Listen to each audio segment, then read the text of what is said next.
Wherever you see a map where Western or predominantly white nations are depicted as larger or comparable in size to Africa, know that this is a false portrayal akin to sophomoric Phallic competitions, where one is lying about their penis size. At bottom, I think much of the racism perpetuated by a subset of whites, particularly white males, is due to envy and insecurity related to a real or imagined difference in phallic size between black men and white men. Hence the phenomenon of castrating black men during lynchings in the U.S. According to the Equal Justice Initiative, between 1877 and 1950, there were over 4,000 terror lynchings in the U.S., and much of those lynchings involved castrating black men. These terror lynchings occurred in both the North and the South, and over 4,000 terror lynchings between 1877 and 1950 more or less amounts to about one lynching a week.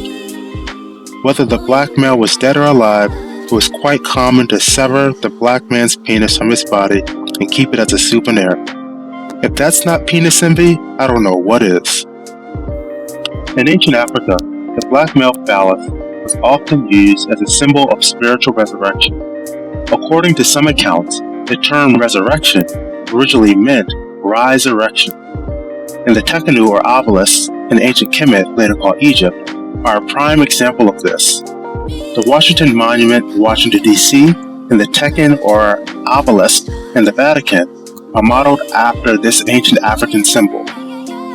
Given that the Bible has often been used as a tool of white supremacy, it's not surprising that there were once passages that were added which referred to the black phenotype, particularly the black male body, as cursed.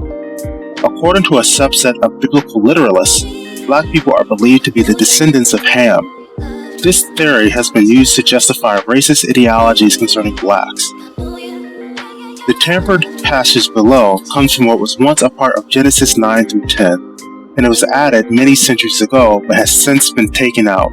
It reads as follows, quote, Ham is told by his outraged father that because you have abused me in the darkness of night, your children shall be born black and ugly. Because you have twisted your head to cause me embarrassment, they shall have kinky hair and red eyes. Because your lips jested at my exposure, theirs shall swell. And because you neglected my nakedness, they shall go naked with their shamefully elongated male members exposed for all to see. End quote. As you can see, there has been an inveterate fascination with the black male penis for a long while. Due to the real or imagined size of the black male penis relative to whites, such an object of admiration has been intentionally stigmatized by some whites in order to shore up their own self-esteem. In the field of psychology, this phenomenon is known as a psychological defense called a reaction formation. When whites describe people of color as minorities, this is a lie. As statistically speaking, whites are the global minority and people of color are the global majority. However, this is another way of trying to appear bigger, similar to penis-size competitions. For centuries, there were laws in the U.S. that formally prohibited and criminalized interracial marital relations because if a white person and a black person, for example, have sex and bore a child, that child will be considered colored as opposed to being viewed as white. Thus, there's a concern that many white people have about being genetically annihilated because they are already the racial minority on the planet, and this is what is largely influencing racism.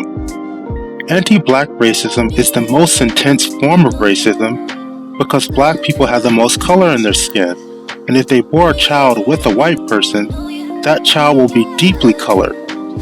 These ideas, of course, are unconscious, but fundamentally, I believe that racism is driven by the immature idea that mine is bigger than yours, mine meaning one's penis, of course. Much of racism is motivated by sex, but is all beneath the surface. In closing, white supremacy is more sexually entangled than people would like to believe. If you're not convinced by the above analysis, I highly recommend Frances Cress Welsing's book, The ISIS Papers, The Keys to the Colors, as well as Michael Bradley's The Iceman Inheritance, Prehistoric Sources of Western Men's Racism, Sexism, and Aggression. If you enjoyed this YouTube video, please like, subscribe, or leave a comment. Also, please consider subscribing to my Patreon page titled Promoting Wholeness in a Partisan World by following this link, www.patreon.com/Jermaine Thomas. You'll find the link in the description below. On my Patreon page, you'll find much more fact-based content related to the eradication of the ideology of white supremacy, uplifting the African diaspora, especially Black or African Americans in particular, and commentary on psychology, social issues, sexuality, spirituality, religion, and much, much more. Well, that's all I have for today. Thanks for watching, and I'll talk to you soon.